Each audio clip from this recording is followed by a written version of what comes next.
నమస్తే. ప్రస్తుతం మనతో పాటు సీనియర్ జర్నలిస్ట్ దాము బాలాజీ ఉన్నారు. ఆయనతో మాట్లాడదాం.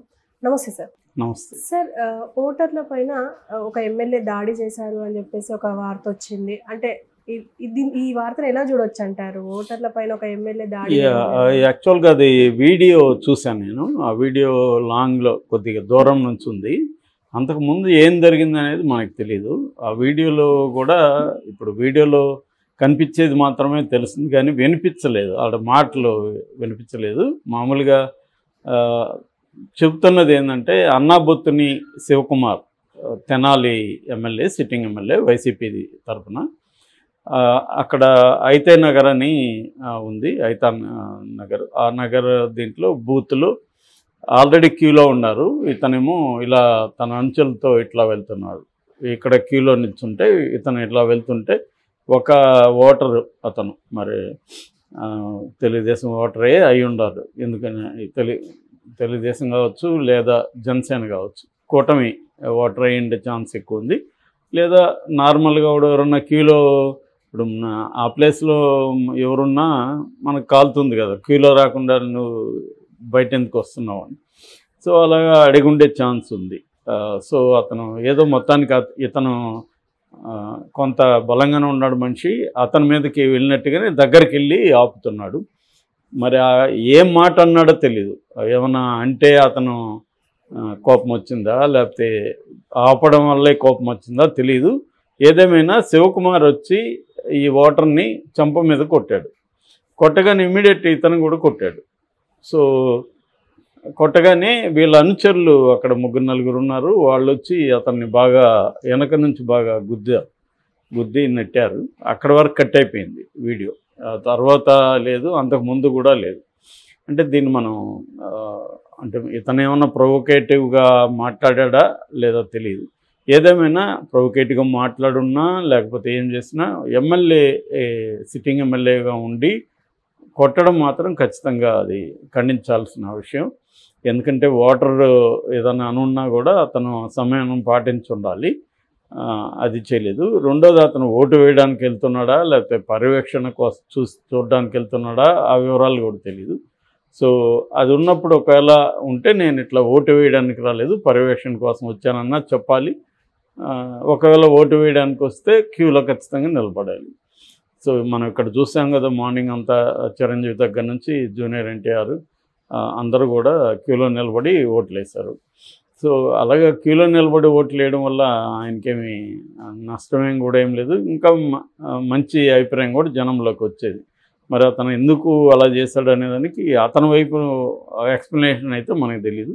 ఈ ఓటర్ కూడా మీడియాతో మాట్లాడలేదు, అతను కూడా ఇప్పటివరకు అయితే మీడియాతో మాట్లాడలేదు. కానీ వస్తున్న కథనం అయితే ఏంటంటే, క్యూలో రమ్మని చెప్పిన దానికి ఓటర్ని కొట్టాడు అనేసి వస్తుంది.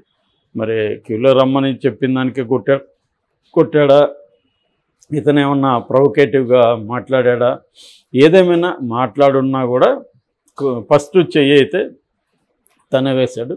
సో దీన్ని రకరకాలుగా చూస్తున్నారు. కొంతమంది ఓటరు ఎమ్మెల్యేని కొట్టాడని అంటున్నారు. ఓటర్ ఎమ్మెల్యేని అయితే ఫస్ట్ కొట్టలేదు, ఎమ్మెల్యే ఓటర్ని కొట్టిన తర్వాతనే కొట్టాడు. కాబట్టి ఎప్పుడైనా ఎవరైనా మనల్ని కొట్టినప్పుడు రియాక్షన్గా మనం కూడా కొడతాం కదా, ఎమ్మెల్యే అయితే ఎవడైతే అనుకుంటారు కదా. సో అలాగా అది కొంత దాన్ని ఏమంటారు, ఇంపల్సివ్గా బిహేవ్ చేసినట్టు కనబడుతుంది అన్నాబొత్తుని శివకుమార్. సో ఖచ్చితంగా అది దాడిగానే పరిగణించాలి అతని మీద. ఎందుకంటే అతను కొట్టాడు, ఇతను ఒక దెబ్బ కొట్టిన తర్వాత వాళ్ళు కనీసం అక్కడ తాగున్నా చెల్లికి చెల్లి అని సరిపోయేది. అట్లా కాకుండా వీళ్ళంచెల్లి వెళ్ళి బాగా కొట్టారు. అతను సైలెంట్. ఇదంతా కూడా ఒక కొన్ని సెకండ్లే ఉంది వీడియో. సో అందువల్ల మనకి డీటెయిల్స్ ఏం లేదు. అక్కడ మీడియా ఉన్నట్లేదు, ఏదో ఒక వాళ్ళ ఎలక్షన్కి సంబంధించిన కెమెరా మాత్రం ఉన్నట్టుగా ఉంది. ఆ కెమెరాతో తీస్తున్నారు, సెల్ ఫోన్తో ఎవరో తీసినట్టుగా ఉంది ఇప్పుడు బయటకు వచ్చిన వీడియో. సో బేసిక్గా అయితే మన మామూలుగా ప్రజాస్వామ్యంలో ఏంటంటే, ముఖ్యంగా అధికార పార్టీ దౌర్జన్యాలు చేస్తుందని ఆల్రెడీ చాలా వార్తలు వస్తున్నాయి. కడపలో కూడా ఈవీఎంలు ధ్వంసం చేశారని వార్త వస్తుంది. ఆల్రెడీ షర్మిల ఈవీఎంలు ధ్వంసం చేసిన అధికార పార్టీ వాళ్ళని సస్పెండ్ చేయాలి అవన్నీ కూడా ఆమె మాట్లాడింది. సో మెల్లమెల్లగా రోజు గడిచే కొంత వైలెన్స్ పెరిగే అవకాశం ఉంది. ఇందాకే సజ్జల కూడా ప్రెస్ మీట్ పెట్టి చంద్రబాబు ఒక స్కీము తెరలేపాడు ఈరోజు. అదేంటంటే తెలుగుదేశం నాయకులు అందరూ కూడా దౌర్జన్యాలు చేస్తారు, వైసీపీని రెచ్చగొట్టే విధంగా చేసి అల్లర్లు సృష్టించి రాష్ట్ర వ్యాప్తంగా ఆ నెపాన్ని వైసీపీ మీదకి వేయడానికి ఒక చంద్రబాబు ప్లాన్ చేశాడు. సో ఇది అందుకని మన వాళ్ళు ఎవరైనా రెచ్చగొట్టినా కూడా రెచ్చిపోకుండా ఉండండి అని కూడా పిలిపించారు. సో ఆ యాంగిల్లో తీసుకున్నప్పుడు ఏమన్నా ఈ అన్నాబొత్తుని ఇతను రెచ్చగొట్టే విధంగా ఏమన్నా మాట్లాడా? ఎందుకంటే ఆ వీడియోలో మాటలు వినబడట్లేదు. ఇది పరస్పరం అయితే నిందించుకుంటున్నారు, ఎవరిని రెచ్చగొడతారు లేకపోతే ఎట్లా వైలెన్స్ పెంచుతారా ఈరోజు అనేది తెలియదు. ఏదేమైనా అంటే యువతలేమో తెలుగుదేశం ఓడిపోతుంది అని వాళ్ళకి తెలిసిపోయింది, అందుకనే వైలెన్స్కి దిగుతున్నారని వైసీపీ వాళ్ళు చెప్తున్నారు, ఈయన సజ్జలు చెప్తున్నాడు. యువతలేమో వైసీపీ ఓడిపోతుందని వాళ్ళకి అర్థమైపోయింది, అందుకనే వైలెన్స్కి దిగుతున్నారని వీళ్ళు చెప్తున్నారు. సో రెండు వైపుల నుంచి ఇదే జరుగుతుంది. మరి ఈరోజు ఎన్నికలు అయ్యే లోపల ఇంకేమన్నా వైలెన్స్ జరుగుతుందా ఇలాంటి సంఘటనలు అనేది తెలీదు. ఓటర్లని ఎలా డిసైడ్ చేస్తాం ఈ పార్టీకి సంబంధించిన వాళ్ళు అని చెప్పి? మనం ఏం చేయలేం. అంటే నేను అనేది ఏంటంటే ఇప్పుడు ఆ ఎమ్మెల్యేని వైసీపీ అతను అయితే అబ్జెక్ట్ చేయడు కదా, అట్లా అంటున్నా అంతే. వైసీపీ ఎమ్మెల్యేనే కాబట్టి వైసీపీ అతను అయితే ఖచ్చితంగా చేయడు, మనోడే లేదనుకోవచ్చు. లేదా తటస్థులు కూడా ఉండే, అంటే పార్టీకి సంబంధం లేదు, జనరల్గా వాళ్ళకి నచ్చిన వాళ్ళకి ఓటేసే అవకాశం ఉండొచ్చు. ఏదేమైనా వైసీపీకి ఓటేసే ఓటర్ అయితే అతను అబ్జెక్ట్ చేయకపోవచ్చు జనరల్గా అయితే, అంటే కామన్ సెన్స్తో ఆలోచిస్తే. సో మన ఎమ్మెల్యేనే కదా నేను అనుకునే అవకాశం ఉంది. మామూలు వాళ్ళైతే వేరే వాళ్ళకు అక్కడ నిలబడింది అయితే కూటమి తరపున నాదెండ్ల మనోహర్, సో జనసేన తరపున, కాబట్టి కూటమి సంబంధించిన ఓటర్ అయి ఉండొచ్చు అనేది ఒక కామన్ సెన్స్తో అనుకోవడమే మామూలుగా, అది కరెక్ట్ కాకపోవచ్చు కూడా. ఏదేమైనా